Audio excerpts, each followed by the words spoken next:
S A Parashuram ಚಿನವಾದಿ ಅವರಿಗೆ ಶ್ರದ್ಧಾಂಜಲಿ. ಹೃದಯಾಘಾತಕ್ಕೆ ಒಳಗಾಗಿ ಸಾವನ್ನಪ್ಪಿದ್ದಾರೆ ಎನ್ನಲಾಗುತ್ತಿರುವ ಯಾದಗಿರಿ ಪಿಎಸ್ಐ ಪರಶುರಾಮ್ ಚಿನವಾದಿ ಅವರಿಗೆ ಇಂದು ಕಂಪ್ಲಿಯ ಕರ್ನಾಟಕ ಬೌದ್ಧ ಸಮಾಜ ಹಾಗೂ ಚಿನವಾದಿ ಸಮಾಜದ ವತಿಯಿಂದ ಶ್ರದ್ಧಾಂಜಲಿ ಸಲ್ಲಿಸಿದರು. ಪಿಎಸ್ಐ ಪರಶುರಾಮ್ ಅವರು ದಕ್ಷ ಅಧಿಕಾರಿಯಾಗಿ ಕಾರ್ಯನಿರ್ವಹಿಸುತ್ತಿದ್ದರು. ಯಾದಗಿರಿ ನಗರ ಠಾಣಾ ಪಿಎಸ್ಐ ಪರಶುರಾಮ್ ಅವರ ಸಾವು ಕುರಿತು ಸೂಕ್ತ ತನಿಖೆ ಮಾಡಿಸಿ ಕುಟುಂಬಸ್ಥರಿಗೆ ನ್ಯಾಯ ದೊರಕಿಸಿಕೊಡಬೇಕು ಅಂತ ದಲಿತ ಮುಖಂಡರು ಹೇಳಿದರು. ಇನ್ನು ಈ ಸಂದರ್ಭದಲ್ಲಿ ಕರ್ನಾಟಕ ಬೌದ್ಧ ಸಮಾಜ ಹಾಗೂ ಚಿನವಾದಿ ಸಮಾಜದ ಮುಖಂಡರು ಹಾಗೂ ಯುವಕರು ಭಾಗಿಯಾಗಿದ್ದರು. ನಮ್ಮದೇ ಸಮುದಾಯ ಮತ್ತು ಸಮಾಜದ ಒಬ್ಬ ಯುವ ದಕ್ಷ ಅಧಿಕಾರಿಯಾಗಿದ್ದ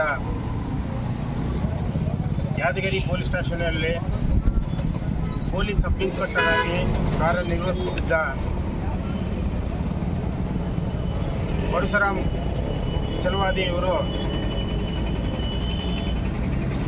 ಸಾವಿಗೆ ಈಡಾದ ಕಾರಣ ನಮ್ಮ ಕಂಪ್ಲಿ ಚಿನವಾದಿ ಸಮಾಜ ಹಾಗೂ ಕರ್ನಾಟಕ ಬೌದ್ಧ ಸಮಾಜ ಬಳ್ಳಾರಿ ಜಿಲ್ಲಾ ಘಟಕ ವತಿಯಿಂದ ಇವತ್ತು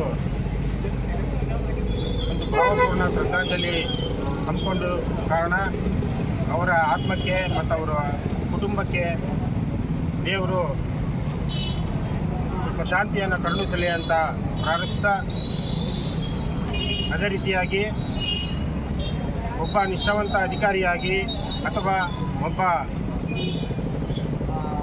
ಸರ್ಕಾರಿ ನೌಕರಿದಾರನಾಗಬೇಕಾದ್ರೆ ಎಷ್ಟೊಂದು ಶ್ರಮಪಟ್ಟು ಎಷ್ಟೊಂದು ಅಧ್ಯಯನಶೀಲದಿಂದ ಎಷ್ಟು ಕಷ್ಟ ಕಾರ್ಪಣ್ಯಗಳ ನಡುವೆ ಎಷ್ಟೊಂದು ಶ್ರಮದಾಯಕವಾಗಿ ಅಧ್ಯಯನ ಮಾಡಿ ಒಂದು ನೌಕರಿ ತಗೊಳ್ಳೋದು ಈ ದಿನಮಾನಗಳಲ್ಲಿ ಕಷ್ಟವಾಗಿದೆ. ಅಂಥದ್ರಲ್ಲಿ ಸತತ 7 ಹುದ್ದೆಗಳ ಸರ್ಕಾರಿ ಹುದ್ದೆಗಳನ್ನು ತ್ಯಜಿಸಿ ಒಂದು ಜೀವನದ ಉದ್ದೇಶವಾಗಿ ಒಂದು ಗುರಿ ಮುಟ್ಟಬೇಕು, ಒಂದು ಸಾಧನೆ ಮಾಡಬೇಕು ಅನ್ನೋ ಒಂದು ಸಂಕಲ್ಪದಿಂದ ಕೊನೆಗೂ PSI ನೇಮಕಾತಿಯಾಗಿದ್ದ ಪರಶುರಾಮ್ ನಮ್ಮನ್ನು ಎಲ್ಲ ಅಗಲಿರೋದು ಒಂದು ದುಃಖದಾಯಕ ಸಂಗತಿ. ಪೊಲೀಸ್ ಇನ್ಸ್ಪೆಕ್ಟರ್ ಆಗಿ ಸೇವೆ ಸಲ್ಲಿಸುತ್ತಿದ್ದು ಈ ದಿನ ಅನುಮಾನಾಸ್ಪದವಾಗಿ ಸತ್ತಿರುತ್ತಾರೆ. ಅವರ ಸಾವಿಗೆ ಕಾರಣ ನೇರವಾಗಿ ಅವರ ಮಿಸಸ್ ಪರಶುರಾಮ್ ಅವರ ಮಿಸಸ್ಸು ಶಾಸಕರ ಮಗನೇ ಕಾರಣ ಅಂತೇಳಿ ಹೇಳಿಕೆ ಕೊಟ್ಟಿದ್ದಾರೆ. FIR ಸಹ ಆಗಿದೆ. ದಯಮಾಡಿ ರಾಜ್ಯ ಸರ್ಕಾರ ಮಂತ್ರಿಗಳಾದ ಡಾಕ್ಟರ್ ಜಿ ಪರಮೇಶ್ವರ್ ಸರ್ ಅವರು ಹಾಗೂ ಮುಖ್ಯಮಂತ್ರಿಗಳಾದ ಸಿದ್ದರಾಮಯ್ಯ ಸರ್ ಅವರು ಯಾವುದೇ ರಾಜಕೀಯ ಬಳಸದೆ ದಯಮಾಡಿ ಅವರಲ್ಲಿ ನಾವೆಲ್ಲರೂ ಸೇರಿ ರಿಕ್ವೆಸ್ಟ್ ಮಾಡಿಕೊಳ್ತೀವಿ, ಯಾವುದೇ ರಾಜಕೀಯ ಬಳಸದೆ ಸತ್ತಂಥವರಿಗೆ ನ್ಯಾಯ ಕೊಡಬೇಕು. CID ತನಿಖೆಗೆ ನೀಡಬೇಕು. ಅದನ್ನು ವರದಿಯಲ್ಲಿ ಅವರಿಂದೇ ಸತ್ತಿದ್ದಾರೆ ಅಂದರೆ ಇತಿಹಾಸದಲ್ಲಿ ಅವ್ರಿಗೆ ಆಗಂಥ ಪನಿಷ್ಮೆಂಟ್ ಇನ್ನೊಬ್ಬ MLAಗಳಿಗಾಗಿರಲಿ ಚುನಾಯಿತ ಪ್ರತಿನಿಧಿಗಳಾಗಿರಲಿ ಎಚ್ಚೆತ್ತುಕೋಬೇಕು. ಆ ರೀತಿ ಪನಿಷ್ಮೆಂಟ್ ಆಗಬೇಕು ಅವರಿಗೆ.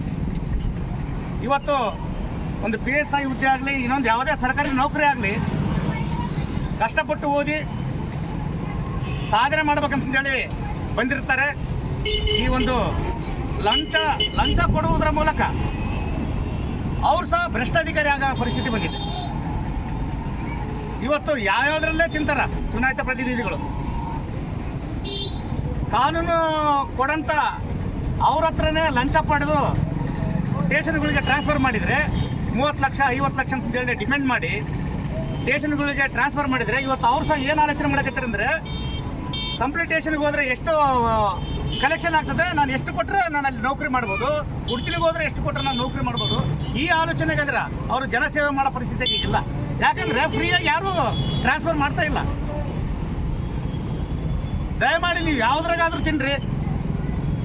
ಈ ಒಂದು ಹುದ್ದೆಯಲ್ಲಿ ತಿಂದರೆ ಇವತ್ತು ಎಂತೆಂಥರು ಸ್ಟೇಷನ್ಗಳೇ ನಾವು ನೋಡ್ತಿದ್ದೀವಿ ಅಂದರೆ ಆವಾಗಿನ ಕಾಲದಾಗ ಯಾರಾದರೂ ಓಣೆಗೆ ಜಗಾಡಿ ಬಂದರೆ ಹಿರಿಯರನ್ನ ಕರೆ ಕಳಿಸ್ತಿದ್ರು, ಯಾರನ್ನ ಜಾಮೀನು ಕೊಡ್ರಪ್ಪ ಅಂತ. ಇವತ್ತು ಎಲ್ಲ ಲೋಫರ್ ನನ್ನ ಮಕ್ಕಳು ಸ್ಟೇಷನ್ ಬಂದಿರ್ತಾರೆ ಪಂಚಾಯತಿ ಮಾಡೋಕೆ. ಯಾವನೋ ಉಸ್ಕೋಡೆ ಮುಂಡೆ ಮಗ IPL ಆಡೋನು ಓಸಿ ಬರೋನು ಇವ್ರು ಇವತ್ತು ಸ್ಟೇಷನ್ ಮುಂದೆ ಜಗಾಡಿದಾರನ್ನು ಬಿಡಿಸೋ ಪರಿಸ್ಥಿತಿ ಬಂದ್ಬಿಡುತ್ತೆ. ನ್ಯಾಯಯುತವಾಗಿ ಯಜಮಾನರು ಹೋದ್ರೆ ಇವತ್ತು ಸ್ಟೇಷನ್ಗೆ ಬೆಲೆ ಇಲ್ದಂಗೆ ಆಗಿದೆ. ಯಾಕಂದ್ರೆ ಅವ್ರು ಸಹ ಲಂಚ ಕೊಟ್ಟು ಬಂದಿರ್ತಾರೆ.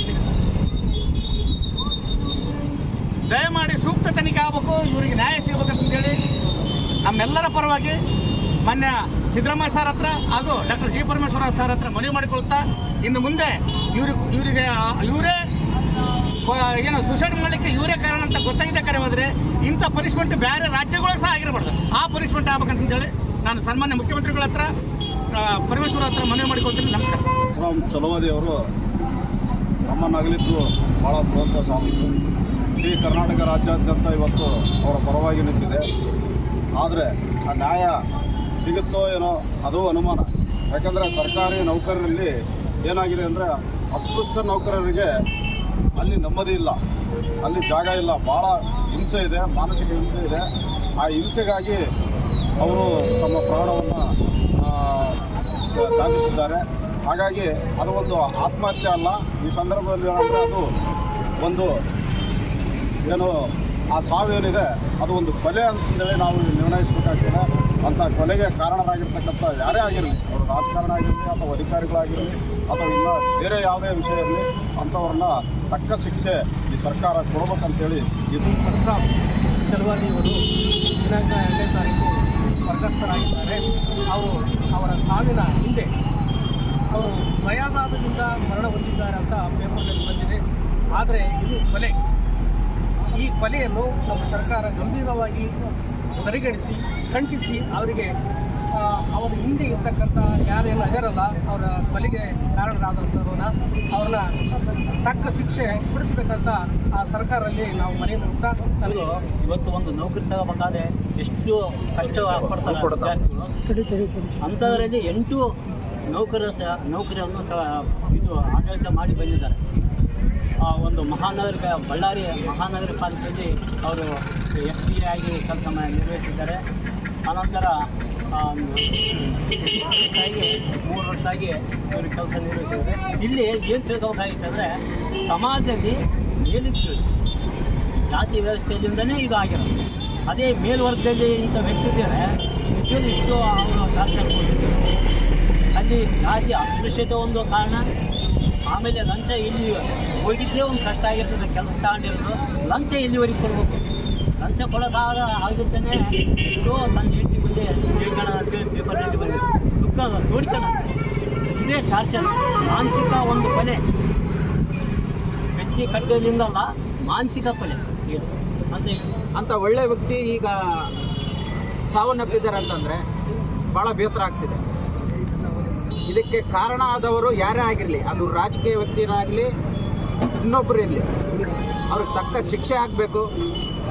ಅವ್ರ ಪತ್ನಿ ಹೇಳಿದಂತೆ ಇದು ರಾಜಕೀಯ ಒತ್ತಡದಿಂದ ಅಂತ ಸಾವನ್ನಪ್ಪಿದ್ದಾರೆ ಅಂತ FIR ದಾಖಲಾಗಿದೆ. ಇವತ್ತು ನಿಷ್ಠಾವಂತ ಅಧಿಕಾರಿಗೆ ಈ ಥರ ಕಿರುಕುಳ ಕೊಟ್ಟು ಸಾವಿಗೀಡಾಗಲು ಕಾರಣ ಆದಂತಹ ರಾಜಕೀಯ ವ್ಯಕ್ತಿ, ಆ ರಾಜಕೀಯ ವ್ಯಕ್ತಿ ಜನಸೇವೆ ಮಾಡೋಕ್ಕೆ ಅನ್ಲಾಯಕ. ಒಂದು ಸರ್ಕಾರಿ ಹುದ್ದೆಯನ್ನು ಪಡಬೇಕಾದ್ನಂದರೆ ಅದು ಎಸ್ಪೆಷಲಿ ದಲಿತರು ಎಷ್ಟು ಕಷ್ಟಪಟ್ಟು ಬಂದಿರ್ತಾರೆ, ಎಷ್ಟು ಕಷ್ಟಪಟ್ಟು ಓದಿರ್ತಾರೆ ಅಂತ ಆ ಕಷ್ಟಪಟ್ಟವರಿಗೆ ಗೊತ್ತಿರ್ತದೆ.